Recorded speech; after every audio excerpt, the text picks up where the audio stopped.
Toasted meat pies. Anyone want to enjoy a quickie meat pie? You can make Nigerian meat pie or any pie for that matter in a sandwich toaster. You need the usual meat pie ingredients. We'll start with the filling. These quantities of ingredients are for 4 triangular toasted meat pies. Scrape or peel the carrot, potato, and onion and rinse very well.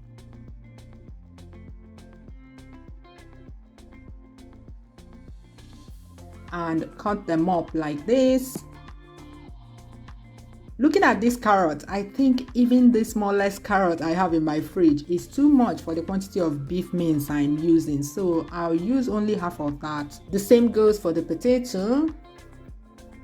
Mix the all-purpose flour with some water to get this consistency. Everything for the filling ready. Pour a very small quantity of vegetable oil in a clean dry pot and set on the stove to heat up.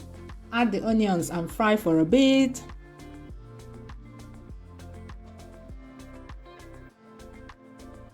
Add the beef mince and fry till pale all over.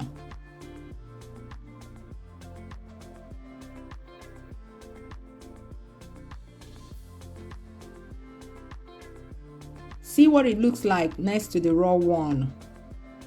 Add the seasoning cube. Click the like button. Have you? Add thyme. A tiny amount of salt and stir very well. Then add the diced carrot and potato. Add the thickener we mixed earlier. This thickener does 2 things. It makes the filling moist and it adds a special taste to the filling as well. Taste for salt and add some if necessary. Cover and steam for 1 minute max. And it's done. Set it aside to cool down completely, with emphasis on completely. For the dough, we'll need plain flour, margarine, you can use butter, baking powder, salt, and water. For the water, you can use milk. I'll put the full list of everything in the description box below. Sieve the flour and the baking powder into a clean, dry bowl.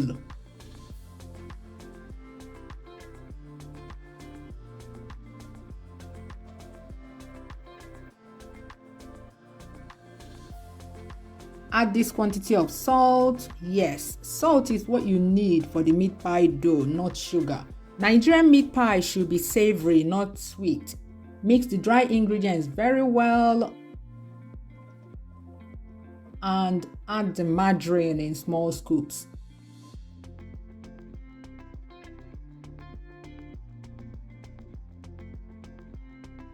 Using your fingertips, rub the margarine into the flour. This requires a lot of patience, and if you got the measurements right, just keep going even when it looks like you're not doing the right thing. You'll surely end up with a crumbly mix that looks and feels like this. It will be yori in your hands. Then it's time to add water or milk if that's what you're using. I'll start with 1/4 cup of water and mix that to see how far it goes. The aim is to get an easily malleable ball of dough. Yes, soft enough to be easily malleable, but not sticky. Sticky dough is a no-no. I've noticed that all-purpose flour has different textures in different countries. The all-purpose flour milled in Nigeria is so fine and smooth that I'm sure that this quantity of water I'm adding will be too much for someone using the flour sold in Nigerian markets. So wherever you are, please use my quantity of water as a guide. Add water bit by bit, mix till you get a non-sticky ball of dough.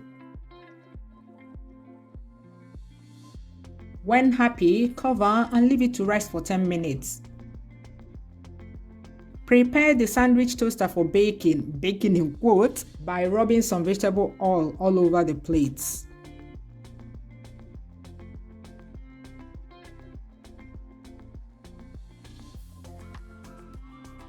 Knead the now rested dough for a bit.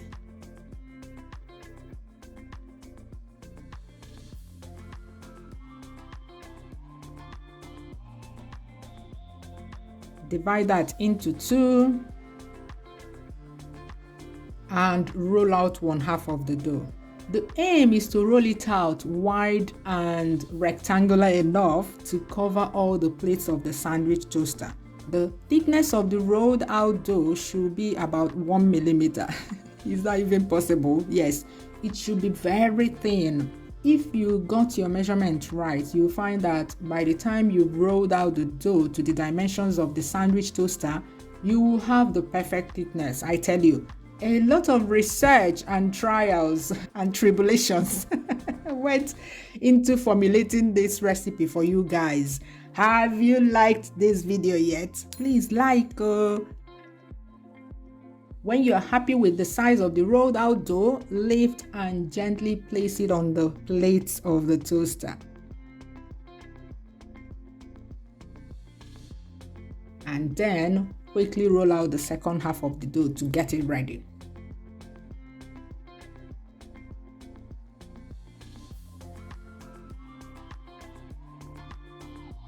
Scoop the filling onto the dough in the sandwich toaster like this, keeping away from the diagonal lines of the toaster. You see, the filling is the perfect quantity too. Now drape the other rolled out dough over everything.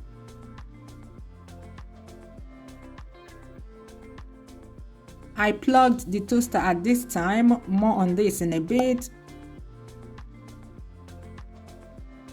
Then cover. Cut off the excess. The best practice is to do all of these, that is cover and cut off the excess dough before plugging the toaster. I beg go. I just remember that not everyone has plastic utensils like I do. Normally, when toasting a sandwich, once the green light comes on, it's done. But for this meat pie, we started with raw dough, so ignore this green light when it comes on. In fact, it will go through several cycles of turning on and off due to the thermostat, but ignore that. Bake for 15 to 20 minutes and it's done. Unplug the toaster and bring out the yummy toasted meat pies.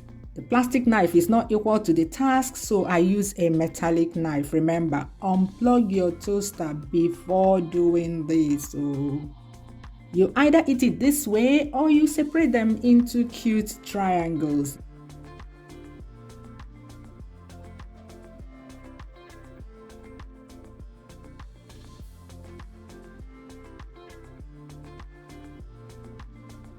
Look at that. Sebanum, well done in the comments. Look at how thin the crust is. Let's taste it.